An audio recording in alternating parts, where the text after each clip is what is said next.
रुमाल इस्तेमाल कर लेता है। वो प्रधानमंत्री ऐसा कह रहा है जो एक दिन में एक भाषण देने के लिए 15 लाख का सूट पहन के आता है।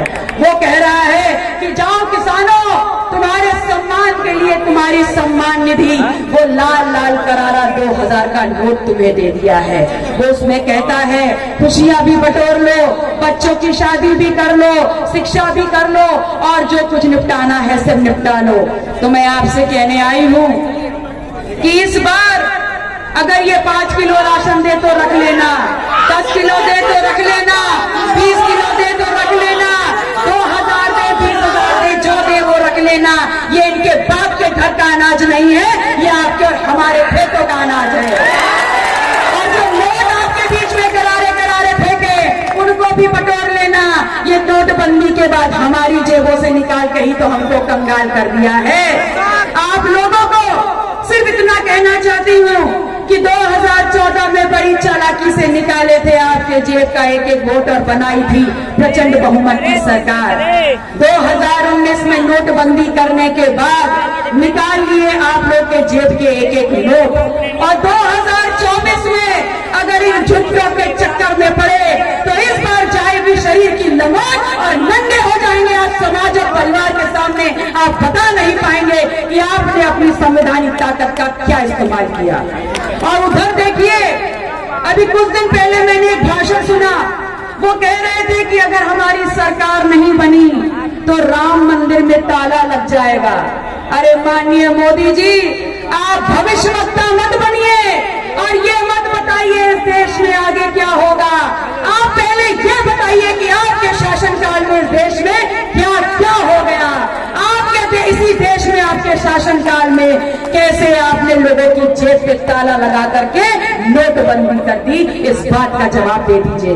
कैसे आपने इस देश में कोरोना के बाद इस देश में लॉकडाउन लगा करके लोगों की सांसों पर, लोगों की भूख पर, लोगों की कमाई पर आपने ताला लगा दिया। पहले इस बात का जवाब दीजिए। आने वाले वक्त खुद ही बता देगा राम मंदिर पे ताला लगेगा या नहीं लगेगा। मैं आप लोगों से कहने आई हूं कि ये दूसरे जो चोर आपके बीच में खड़े इंडिया अलायंस वाले, ये कहते हैं हम पिछड़ा, दलित, अल्पसंख्यक की रहनुमाई करते हैं। अगर पिछड़ों की रहनुमाई करते हैं तो 69,000 शिक्षक भर्ती का घोटाला हुआ, और जब उस घोटाले में पिछड़ों के लड़के लखनऊ की धरती पर लाठी खा रहे थे तब ये पिछड़ों की रहनुमाई करने वाले कहाँ थे। ये पिछड़ों की रहनुमाई करते हैं और शायद इसीलिए अपने घरों में बैठे हुए थे।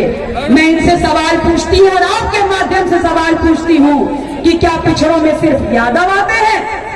अरे सारे पिछड़ों का हक लेकर के तो ये यादव कब के भाग गए।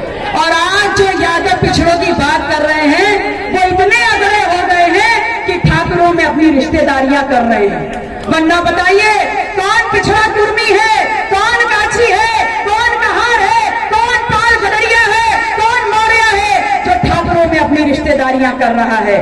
और इसीलिए मैं कहती हूँ कि अब पिछड़ों के नाम पे राजनीति नहीं होगी, आज झूठे मुद्दों के नाम पर राजनीति नहीं होगी। अब अगर राजनीति होगी तो मुद्दों पर होगी और हमारे ईमान की राजनीति होगी, हमारी हिस्सेदारी की राजनीति होगी। मैं आप लोगों से कहने आई हूँ, ये कहते हैं हम दलितों के रहनुमा हैं। अगर दलितों के रहनुमा हैं तो ये तब कहाँ थे जब इसी देश में एक दलित के सर से पेशाब कर दी गई और इनके मुंह से एक शब्द नहीं निकला था। ये मुसलमानों के रहनुमा हैं। अरे ये तो मोदी जी से भी बड़े वाले झुट्टा है। इनके मुंह से अल्पसंख्यक के अलावा कभी मुसलमान का माँ तो निकलता नहीं है। माँ बोलने में पेट गीली हो जाती है और बोलते हैं मुसलमानों के रहनुमा हैं।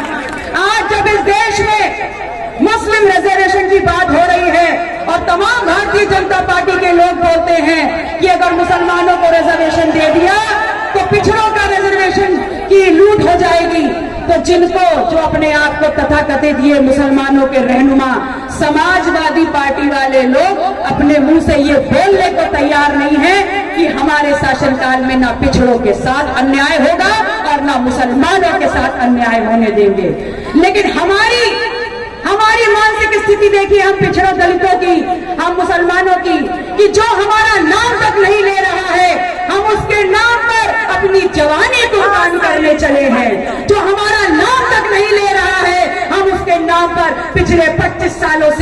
बिछाने का काम कर रहे हैं। जो हमारा नाम तक नहीं ले रहा है, हम उसके नाम पर इस लोकतांत्रिक व्यवस्था में अपनी संवैधानिक ताकत, इस वोट की ताकत को घंटों लाइन में धूप में खड़े होकर के उसको वोट दे करके उसको सरपरस्ती देने का काम करने का सोच रहे हैं। मैं आपसे कह रही हूं कि भूलिएगा नहीं, इस देश में अक़लियत की राजनीति को एक नई जुबान चाहिए, और वो नई जुबान ऐसी हो जो इस देश में इस बात को खत्म कर दे, निस्तो नाबूद कर दे कि इस देश की अक़लियत की राजनीति, इस देश में बहुसंख्यक राजनीति से अपने आप को सिर्फ बचाए तक सीमित रखने की है।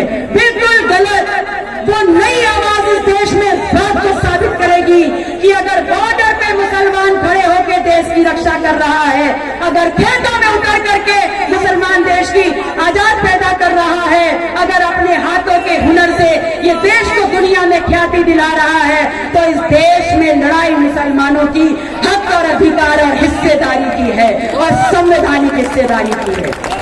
मैं आपसे कोई लंबे चौड़े वादे करने नहीं आई, लेकिन पीडीएम के संयोजक होने के नाते आज इस भरे मंच से आपकी लोकसभा को कुशीनगर के प्रत्याशी माननीय स्वामी प्रसाद मौर्य जी के चुनाव निशान गन्ना किसान पर आपका सहयोग, समर्थन और आशीर्वाद मांगने आई हूं।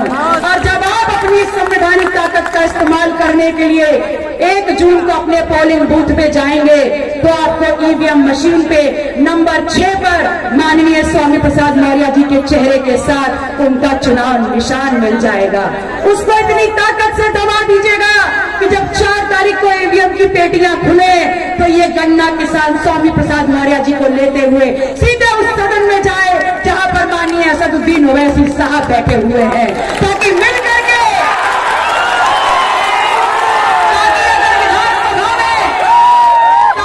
विधानसभा में आपकी ये बहन पीडीएम की आवाज बुलंद कर सके, तो उस उच्च सदन में माननीय असदुद्दीन ओवैसी साहब और स्वामी प्रसाद मौर्य जी सरकार की आंखों में आंखें डाल करके सवाल कर सके। आप सभी अक़लियत के लोगों का, मेरे भाई बहनों, बुजुर्गों, माताओं बहनों और दूर तक मेरी आवाज को सुनने वाले जो कुशीनगर के कोने कोने से आए हैं, आप सभी ईमान वालों से अंत में एक ईमान की बात कहते हुए रजा लूंगी कि तुम ही नहीं हो वारिसे, तुम ही नहीं हो वारिसे शब्बीर मोमिनो, हम भी तो कह रहे हैं हमारा हुसैन था।